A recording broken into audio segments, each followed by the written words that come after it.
Hey, what's up? It's Matt with Mind Prepper. Hey, I got a video I want you to check out. Okay, they are taking away our liberties. They're taking away our freedoms. I got a couple videos I'm going to be dropping here soon that you're really not going to want to miss. So hit that subscribe button below. Hit that like. Hit that notification, that bell. You want instant uploads. But I want you to see this video and judge for yourself.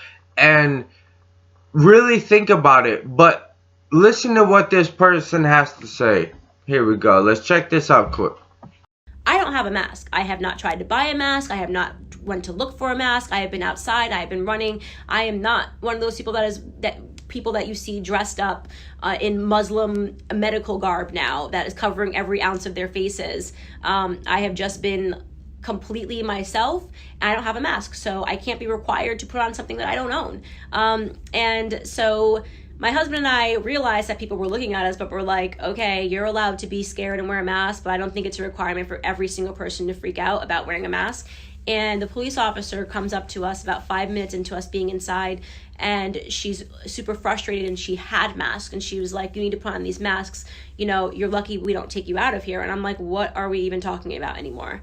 And apparently, she said that they are now allowed to stipulate that you have to wear a mask or you're not allowed to be inside of the store. And that, to me, I cannot understand how that is constitutional. Somebody explain to me how that is legal. I tell people they cannot buy food at a grocery store unless they have a medical mask on. So they've been increasing the measures, and there's no empirical data which explains why they're increasing the measures. They're just deciding on more activities. Tomorrow you could wake up and they could say that it helps to hop on one foot and do the chicken dance, and everyone's going to have to start doing it, even though there's absolutely no reason. Again, there is no outbreak. People are not dying at a higher rate. So what is with this policy? What we're seeing happen now is blatant tyranny.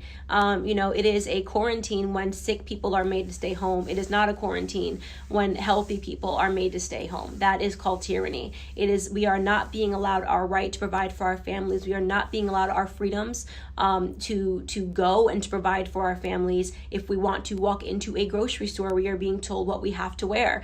This is not normal. But police officers said because the mayor put in place the policy that everyone has to wear a mask, they're just doing it. They're now enforcing it. No questions asked by the citizens of why. And we were pretty much like Sweden here in DC in terms of how low the death count has been and how slow the measures are that we've taken. So why are we increasingly allowing more absurd policies when we are seeing that outside of New York City, there just have not been that many deaths?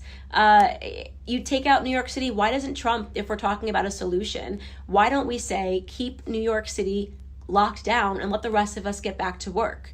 Why don't we say if you're terrified and you don't want people to go back to work, you stay home? How about you stay home? How about you wear a mask? How about you order your food online? Why don't you stay home if you're scared? Why do I have to stay home because you're scared? Oh, don't give me the nonsense about the hospitals being they're overflowed nowhere but in Manhattan, where they have been overflowed for the last 10 years, okay? So, and they've even said that they're seeing less patients. So why don't you stay home? If you're watching this and you're going, we need to be responsible, why don't you stay under your tinfoil hat, okay? Stay in your house, stock up on toilet paper, and let the rest of us get to work. That is my question. I don't know that we're going to get an answer to all of this, but I do know that we're going to start seeing more than protests. We're going to start seeing riots soon if we are not allowed to go back to work and do what we do every single day. This is not the America that I grow up in. This is not the America that I ever want to live in. And neither should you if you really are a person that is pro-freedom. So just listen to that, take up what you want from it, but just understand the liberties, the freedoms that we are giving away. We're seeing our speech being taken away, which I'm going to be dropping a video on that real soon. A lot of things have changed, and they're taking authorities in a lot of different ways that they have never had before. I want people to be aware. I'm going to keep dropping content. I got a lot of good stuff. So hit that subscribe button below. You don't want to miss anything. Hit that bell. Hit that notification. Hit that like button. Share this. Share this with people. Share it with your loved ones. I love you all, and I'll talk to you later.